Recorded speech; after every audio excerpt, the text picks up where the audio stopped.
Olá pessoal, craques do microfone. Olha só, estou com outra lenda do rádio esportivo, do jornalismo esportivo.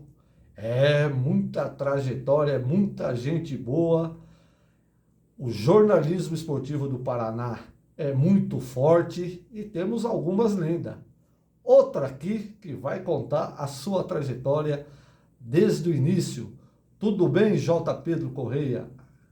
Oi, Espina, boa tarde, boa noite, bom dia para quem está nos assistindo. Um prazer grande de vir aqui poder falar um pouquinho sobre a minha trajetória no rádio. De verdade, eu sou um profissional que trabalhou em praticamente todos os meios de comunicação.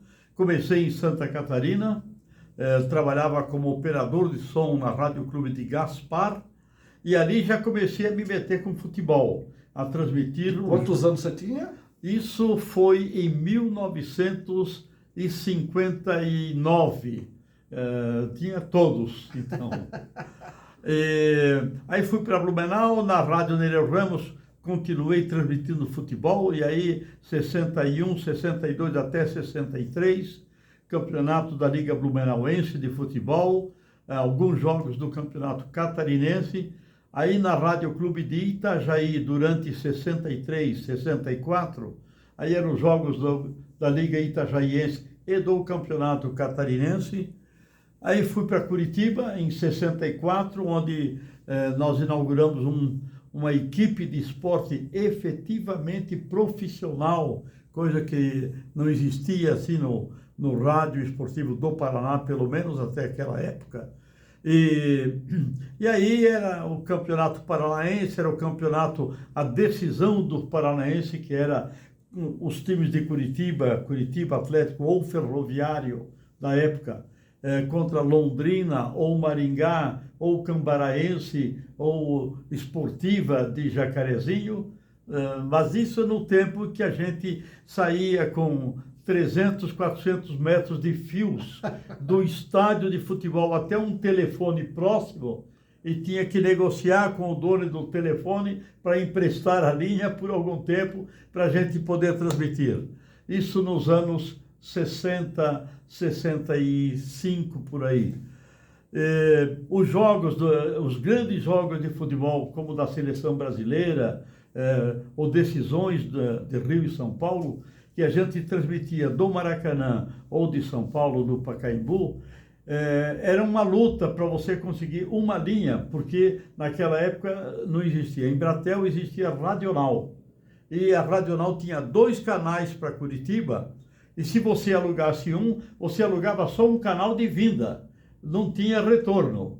Então o retorno era todo cheio de truques, de mágicas, combinado com o estúdio o que queria dizer, em quantos segundos ele dava a resposta. Além de narrar e fazer o trabalho como cronista esportivo, tinha esses detalhes. Nós éramos mágicos, estava cheio de MacGyver ali para poder fazer funcionar. Então foi uma época realmente notável para mim do rádio, porque foi um aprendizado muito grande, com uma equipe de esportes muito boa, bons narradores como o Willy Gonzer, como o Silvio Ronald Leitão, que é, por sinal, meu compadre aqui de Curitiba, grandes comentaristas, enfim. Nós tínhamos uma equipe muito boa e conseguimos realmente fazer do esporte um fator de audiência do rádio muito grande no Paraná. Então essa foi uma fase realmente interessante. Aí no final de 70, no começo de 71, eu fui trabalhar numa rádio da Suíça, fazendo programas em português para o Brasil. E tudo que acontecia de esportes era eu que cobria, porque tinha sido jornalista esportivo do Brasil. No meio tempo aqui de Curitiba, eu tinha trabalhado para a Folha de Londrina, tinha trabalhado para o Estadão como correspondente de esportes. Então, eu estava metido dentro de um cotidiano que realmente me agradava muito, que era o mundo do esporte. Na Suíça, eu tive a oportunidade de cobrir os grandes eventos esportivos que aconteceram na Suíça. Me lembro de um campeonato de remo que teve em Lucerna, que teve 2 remadores que praticamente abandonaram a delegação e foram acabar morando comigo por umas semanas em Berna, na capital da Suíça, onde eu morava. Mas teve uma época fundamental, eu trabalhei na Suíça de 71 a 75. Fazendo todos os esportes. A gente trabalhava no noticiário geral, mas tudo que era de esporte caía na minha colo, mesa. no seu colo. Isso. Então, em 72, eu fiz uma coisa que eu estava desejando há muito tempo. Eu fui cobrir as Olimpíadas em Munique, que foi aquela Olimpíada trágica do ataque dos palestinos contra os israelenses na delegação, em que morreram vários atletas de Israel. Depois da experiência da Olimpíada, que foi marcante para mim, foi realmente sensacional, a Deutsche Welle, para quem eu tinha trabalhado, que é a rádio oficial alemã, me convidou para cobrir já o Campeonato Mundial de 74 na Suíça. E lá na Alemanha, aliás. E lá fui eu, então, mais uma vez, cumpri o grande objetivo de botar as Olimpíadas e um Campeonato Mundial de Futebol no meu currículo. O que foi realmente sensacional. Acrescentou muito, né?